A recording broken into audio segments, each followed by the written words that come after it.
미국의 트루먼 대통령이 은퇴하고 나서 자신의 기념 도서관을 방문을 했습니다.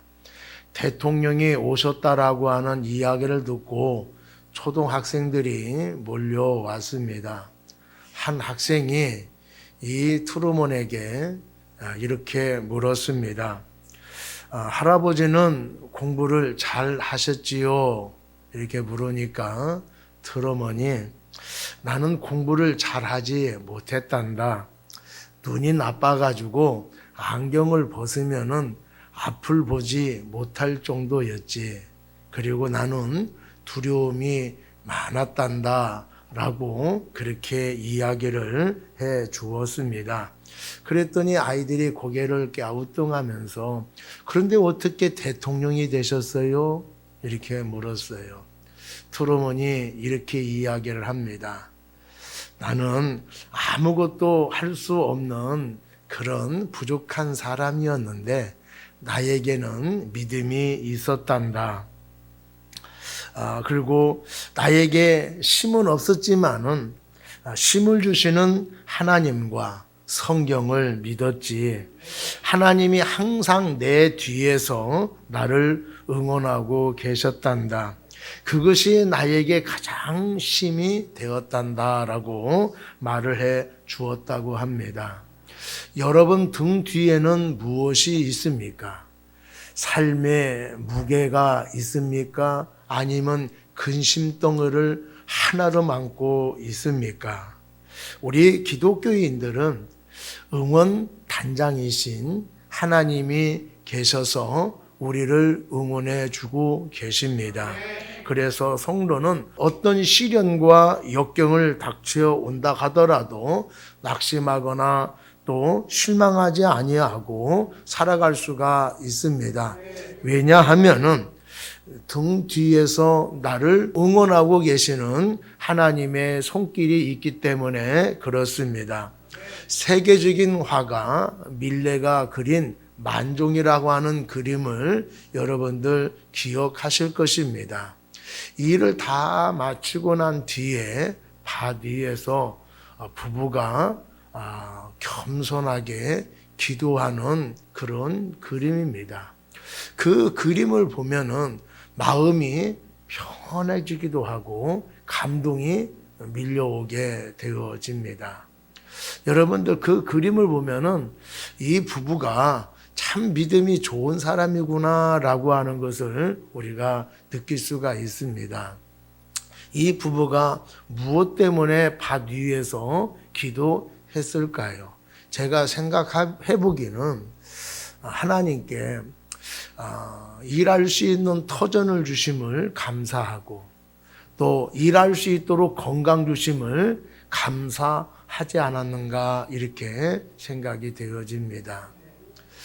현대는 우리가 복잡하고 또 다양한 성을 가지고 있는 시대에 우리가 살고 있습니다. 금실 좋은 부부가 있는가 하면은 부부임에도 불구하고 또 각자에게 간섭하지 아니하고 쇼인도 부부처럼 살아가고 있는 사람도 있습니다. 한 가족인데도 불구하고 모이기가 힘들고 또 모인다 하더라도 대화하기가 힘든 시대에 살고 있습니다. 그런데 부부가 하나님을 섬긴다라고 하는 것이 얼마나 귀하고 좋은지 모릅니다. 또 온 가족이 하나님을 섬기고 있다라고 하는 것이 큰 복이 아닐 수가 없습니다. 부부가 믿음 생활을 같이 하면은 어려움이 있을 때에 서로 불평하고 원망하고 책임을 떠넘기는 것이 아니라 그 어려움을 가지고 기도하게 되어집니다. 그리고 온 가족도 힘을 합해서 기도하는 가정이 되어져서 어려움들을 극복하고 화목한 가정이 되어지는 것을 알 수가 있습니다. 그래서 우리가 힘 닿는 대로 가족을 위해서 우리가 기도를 해야 되고 온 가족이 하나님을 섬길 수 있도록 우리가 기도해야 되며 노력해야 될 줄로 믿습니다. 어느덧 12월의 끝자락에 와 있습니다. 지금 한 해 동안 살아오면서 우리가 기억을 더듬어 보시기를 바랍니다. 내가 올 한 해를 어떻게 살아왔는가? 누구보다도 열심히 살아온 사람도 있을 것이고, 어떤 사람은 삐그덕거리며 여기까지 온 사람도 있을 것입니다. 어떤 사람은 감사하며 살아온 사람도 있을 것이고, 어떤 사람은 원망하고 불평하며 살아온 사람들도 있을 거예요.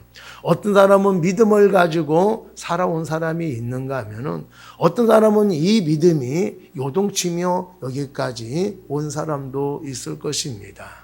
우리가 지금 생각해 봐서 내가 최선을 다하여 살아오지 못한 것이 있다 한다라면은, 내가 잘못한 것이 있다라고 한다라면은 지금 하나님 앞에 회개하시는 시간이 되기를 바랍니다.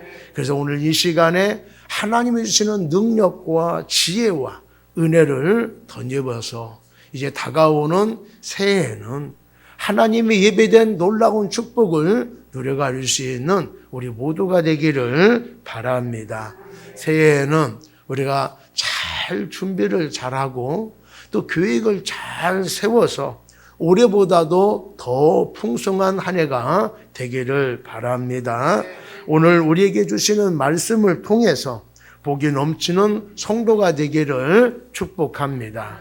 오늘 첫 번째로 복이 넘치는 성도가 되기 위해서는 하나님을 경외해야 된다라고 말씀을 하고 있습니다. 1절에 보면은 여호와를 경외하며 그의 길을 걷는 자마다 복이 있도다 이렇게 말씀을 하고 있습니다. 경외한다라고 하는 말은 하나님의 주권과 영광을 인정하는 자가 두렵고 떨림으로 섬기는 것을 말하고 있습니다. 하나님이 죄를 범하면은 징계하시고 심판하시기 때문에 무서워서 떠는 것이 아닙니다. 하나님이 너무나 거룩하시기 때문에 공경하면서 무서워하는 것입니다. 여러분들이 평소에 존경하는 사람을 만나면은 우리가 떨게 되어지지요. 최고의 통치자인 대통령을 만나면은 누구나 다 떨리는 마음을 갖습니다. 또 청소년들은 연예인들을 참으로 좋아합니다. 근데 연예인들을 만나면은요, 막 소리를 아주 괴성을 지르지요. 또 막 어떤 애들은 막 뛰는 애들도 있고, 심지어는요 너무 좋아가지고 주체하지를 못해가지고 기절하는 애들도 있습니다. 그뿐만 아니라 그 연예인의 고향, 생일, 뭐 어떤 색을 좋아하는가, 지금 어디에 있는가, 그 연예인에 대한 모든 것을 다 알고 있어요. 막 국사 연도를 그렇게 잘 외우면은 얼마나 좋겠어요? 그런 거는 못 외워도 그 연예인에 관련된 모든 것을 다 알고 있고, 그 연예인이 좋아하면은요 같이 따라서 하고, 또 그 연예인을 막 가슴에 품고 막 살아가고 있습니다. 우리들도요 하나님을 경외하면은 하나님의 말씀대로 행하는 사람이 됩니다. 하나님이 원하시는 삶을 살기 위해서 노력하는 사람이 될 거예요. 하나님이 이것을 좋아한다라고 하면은 그렇게 하기를 원하고, 하나님이 이것을 싫어한다라고 하면은 그것을 하지 않는 사람이 될 것입니다. 사람들이 하느냐 하지 않느냐가 하는 것이 기준이 아니라 하나님의 말씀의 기준이 되어져서 우리가 하기도 하고 하지 않기도 하는 것입니다. 사랑하는 여러분, 인생들이 하나님을 인정하고 하나님을 말씀을 지키는 것이 당연한 거예요. 내가 하나님을 사랑하면 하나님이 좋아하는 거 하는 거 당연한 것이고, 하나님이 싫어하는 거 안 하는 거 당연한 것입니다.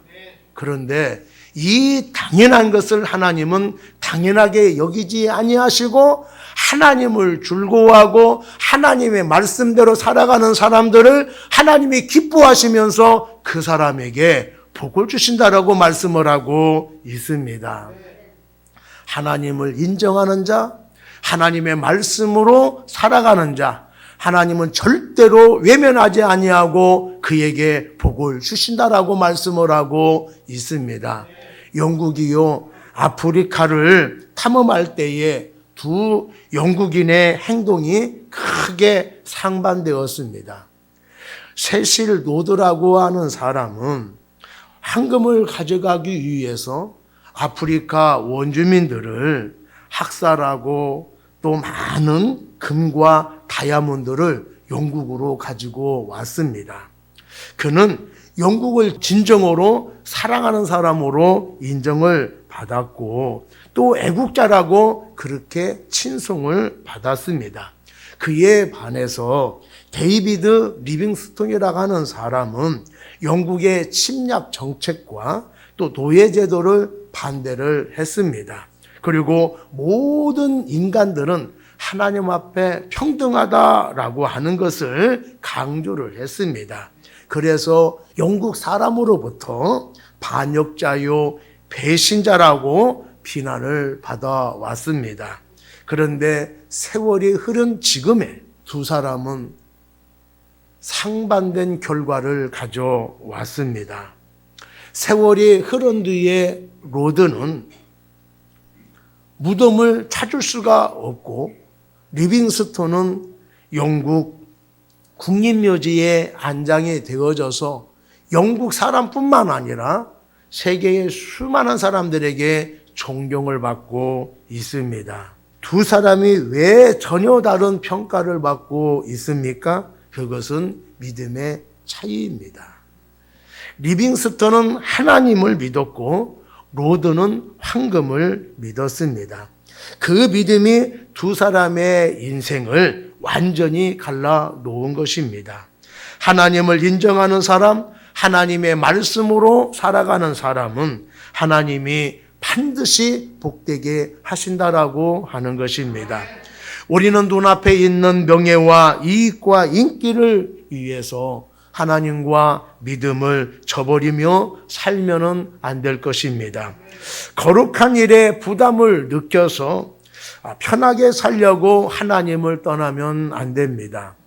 세상과 또 사람들에게 멀어지고 박수를 받지 못하고 또 갈채를 받지 못한다고 하더라도 언제나 하나님의 믿음을 선택하는 용기 있는 우리 모두가 되기를 바랍니다.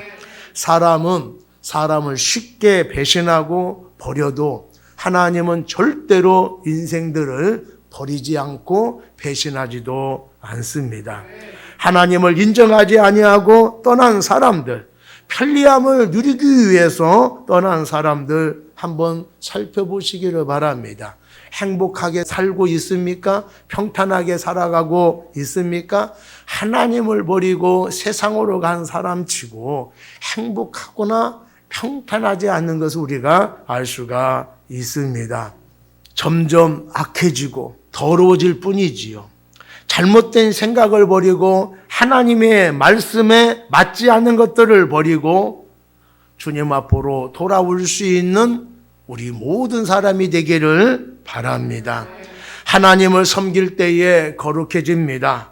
하나님을 섬길 때에 행복해집니다. 하나님을 섬길 때에 쓰임받는 사람이 되어집니다. 하나님을 절대적으로 섬길 때에 가정에 축복이 넘쳐나게 됩니다. 하나님을 온 인격을 다하여서 우리가 예배할 때에 하나님의 복이 넘쳐나게 되어질 줄로 믿습니다. 하나님을 경외해서 다가오는 한 해는 하나님의 예배된 놀라운 축복을 다 누려갈 수 있는 우리 모두가 되기를 바랍니다. 두 번째로 고난을 기쁨으로 이겨내야 된다라고 말씀을 하고 있습니다. 2절, 3절에 보면은 내가 내 손이 수고한 대로 먹을 것이라. 내가 복되고 형통하리로다. 내 집 내 실에 있는 내 아내는 결실한 포도나무 같으며 내 상에 둘린 자식은 어린 감람나무 같으리로다라고 말씀을 하고 있습니다. 하나님을 경외하면은 수고한 대로 얻는다라고 말씀을 하고 있습니다. 하나님을 경외하면은 가정에 축복이 넘친다라고 말씀을 하고 있습니다. 아내가 결실한 포도나무 같다라고 하는 말은 아내를 통해서 가정이 화목하게 되어진다라고 말씀을 하고 있는 것입니다.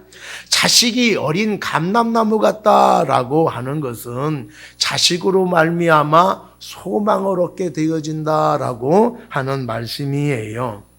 가정이 화목하고 복이 누리는 것은 저절로 되어지는 것이 아닙니다. 그리고 우리가 하나님을 열심히 섬기게 되어지면은 하나님은 그 믿음을 보시고 행복을 사람에게, 가정에게, 공동체에게, 나라에게 주신다라고 하는 거예요. 행복을 누려갈 수 있는 여러분이 되기를 바랍니다. 감람나무는요, 베어내도 그 구루터기에서 새로운 새싹이 나온다고 그래요. 그런 걸 보면은요, 이 감람나무는 생명력과 또 번식력이 참 많은 식물이다라고 하는 것을 알 수가 있습니다. 그리고 감람나무는 계절과 환경에 영향을 받지 않고 항상 푸르고 잎이 떨어지지 않는다고 합니다. 가정에 믿음을 갖고 있는 사람이 죽었을 때에 그 가정에서는 이제 믿음이 끝났구나라고 생각이 되어지는데 그렇지 않습니다. 믿음의 사람이 죽었어도 어느 한 사람이요 다시 믿음을 갖게 되고 하나님께 매달리게 되어지고 하나님의 은혜를 누려가게 되어진다라고 하는 거예요. 믿음이라 하는 것은 이렇게 생명력이 강하게 되어지는 거예요. 그래서 그 믿음을 통하여서 내 인생도 내 가정도 감람나무처럼 푸르고 잎이 떨어지지 않는 그런 가정을 이뤄나갈 수가 있다라고 하는 것입니다. 사람들이요 고난 없기를 바라고 있지만은 그런데 고난 없는 인생은요 무의미해요. 고난이 있어야 살맛이 나지요. 우리가 인생을 살아갈 때에 어떤 때는요 하나님을 향하여서 하나님 믿음 주세요 그런데 고난이 닥쳐오고 하나님 복 주세요 라고 하는데 어려움이 닥쳐오고 하나님 신앙 성숙에 가야 됩니다 하나님 능력 주세요 라고 하는데 깊은 골짜기로 인도할 때가 있어요.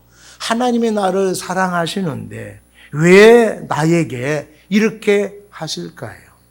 여러분 한번 생각해 보십시오.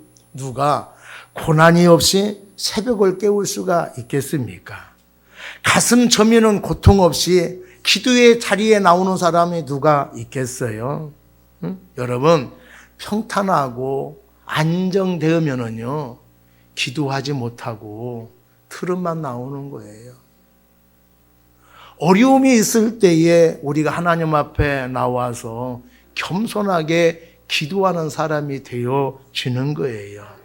시련은 신실한 믿음을 만드는 것입니다. 사람은 고난을 통해서만 육체의 한계를 뛰어넘어서 하나님의 존전 앞에 나오게 하는 것입니다. 그래서 고난은 축복이며 특권이다 이렇게 말씀을 하고 있습니다. 성경에 보면은요 별의별 사람들이 다 나옵니다. 어떤 사람은요 웅덩이에 빠진 사람도 있고 어떤 사람은요 감옥에 갇힌 사람도 있고 어떤 사람은요 바다에 던져진 사람도 있고 심지어는요 불 속에 들어간 사람도 있어요. 그런 역경을 만났음에도 불구하고 이 사람들은 좌절하지 아니하고 그 어려움들을 이겨내고 하나님의 복을 누려갔습니다. 신실한 믿음의 사람이 되어졌다라고 하는 것이지요. 요셉은요 형들에게 미움을 받아서 노예로 팔려갔습니다. 충성을 다했는데 주인이 오해하는 바람에 감옥에 갇히게 되어졌잖아요. 그런 고난을 통해서 용서의 영성을 얻게 되어졌습니다. 야곱은요, 형 에서와 갈등을 통해서 수많은 고생을 했습니다. 그 많은 고생을 통해서 깨어짐의 영성을 얻게 되어졌습니다. 모세는 광야에서 40년 동안 얼마나 고생을 많이 했는지 몰라요. 그 고난을 이겨냈기 때문에 위대한 과업을 이뤄나갈 수가 있었습니다. 다윗이라고 하는 왕은 사울에게 미움을 받아서 13년 동안 도망자의 생활을 했습니다. 그는 고난이 있었기 때문에 하나님을 철저하게 의지해서 신실한 믿음을 가질 수 있는 사람이 되어졌습니다. 베드로는 물고기를 잡지 못하는 실패를 통해서 예수님의 제자가 될 수가 있었습니다. 바울은 날마다 자기 자신을 쳐서 죽는 그런 삶을 살았기에 항상 하나님의 은혜를 받아서 그런 위대한 일들을 해낼 수가 있었습니다. 여러분, 신앙 성숙은 평탄한 삶에서 만들어지는 것이 아닙니다.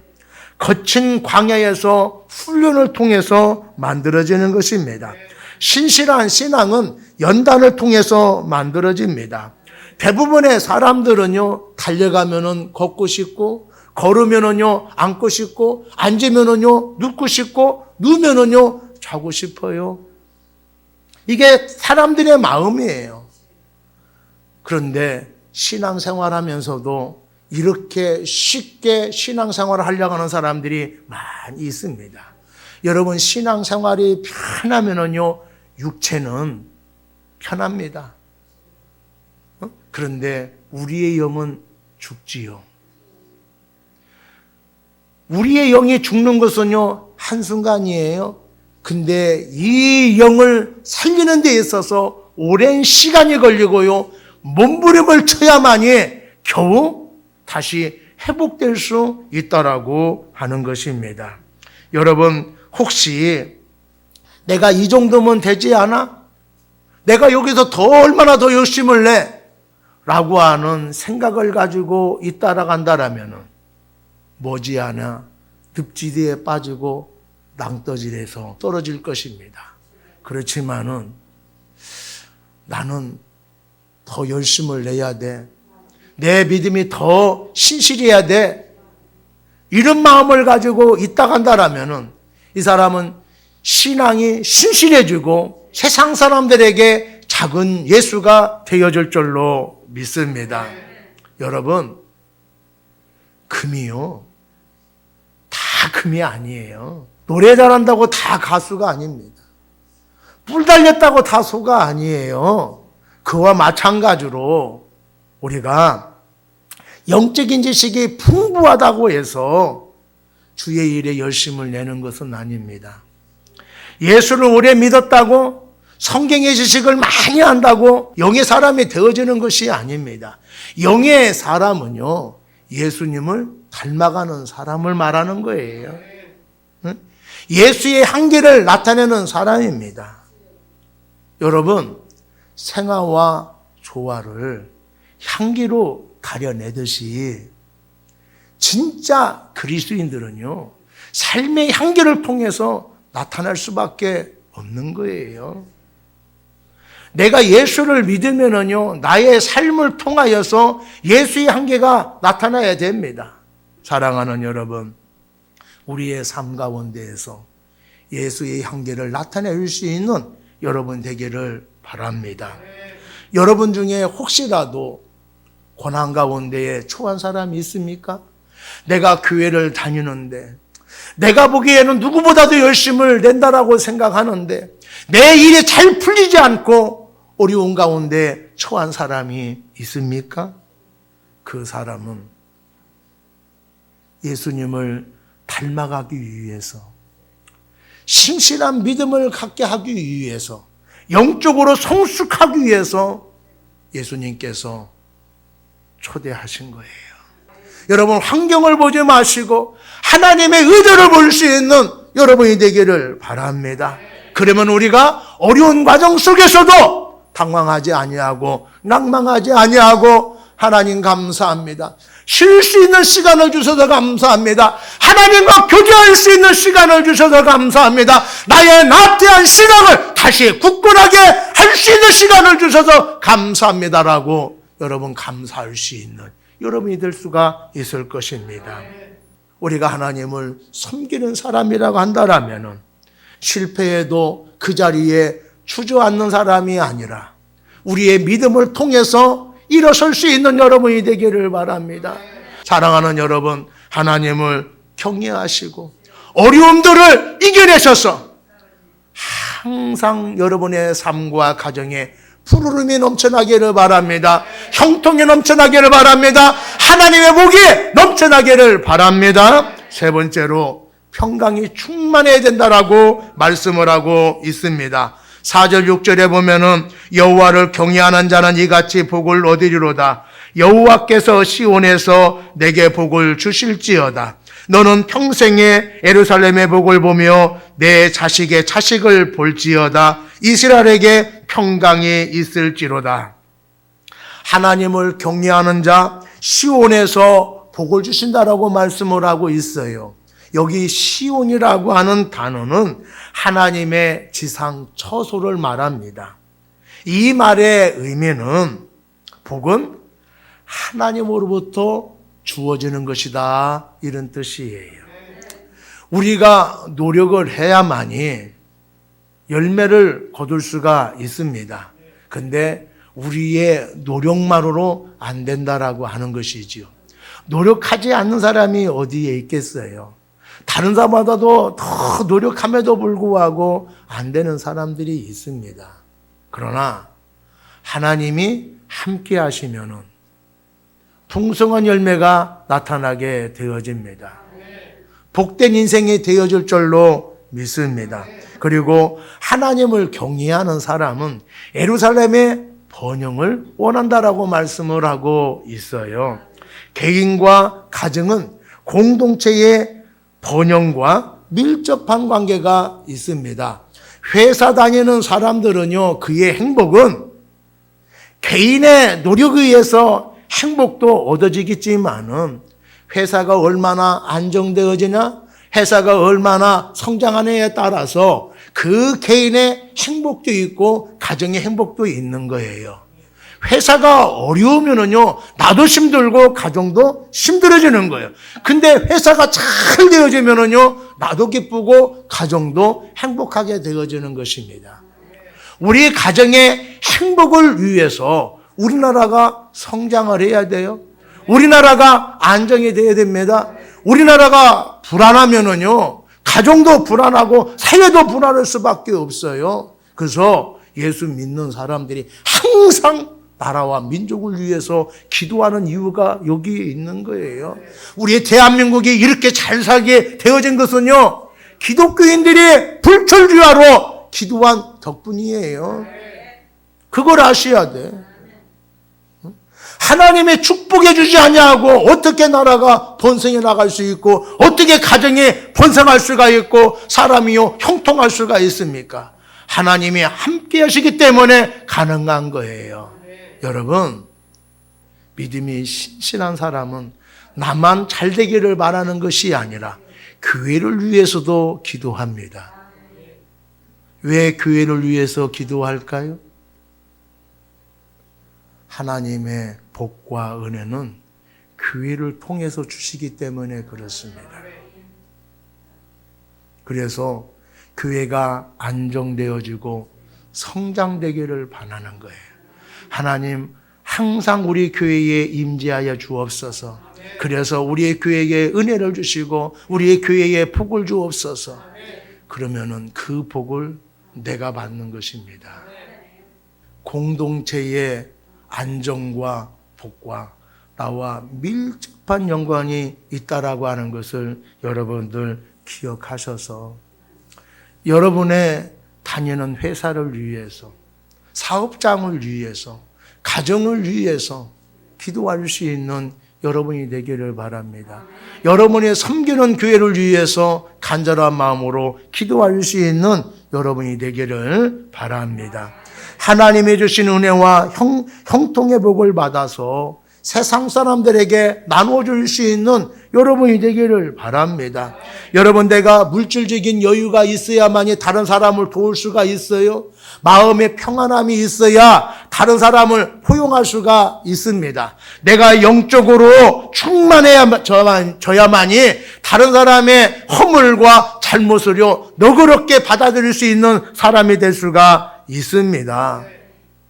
내가 가난하면은요 돕고 싶어도 도울 수가 없고, 내 마음이요 심란하면은요 가시가 돋쳐서 아무것도 아닌 말에 신경을 낼 수밖에 없습니다.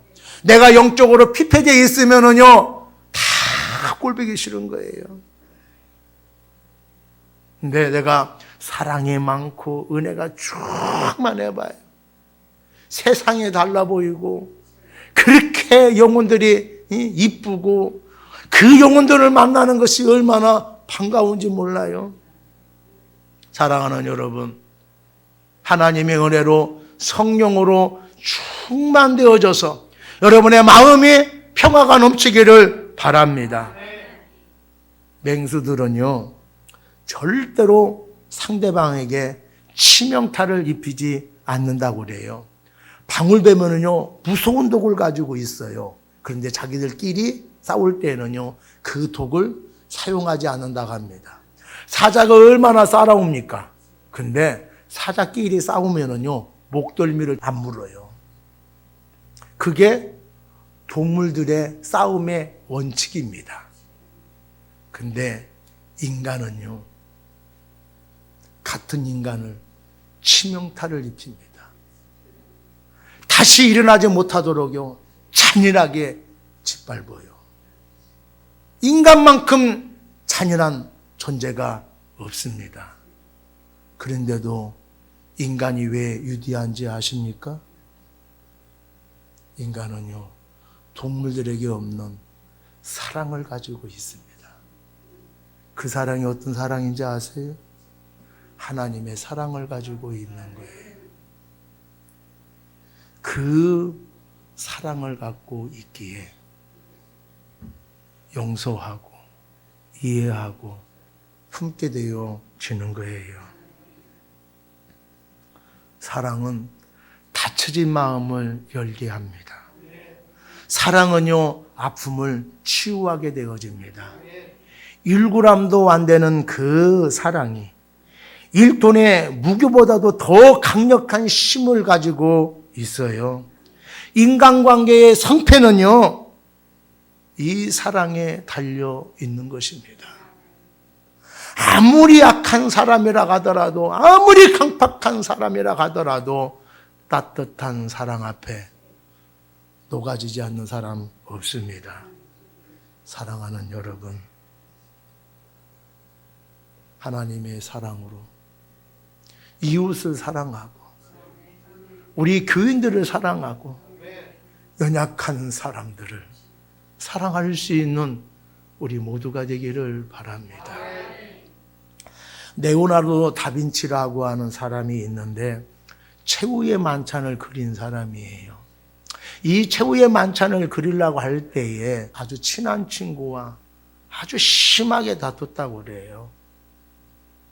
그리고 와서 최후의 만찬을 그렸는데 제일 먼저 그린 사람이 가룟 유다입니다.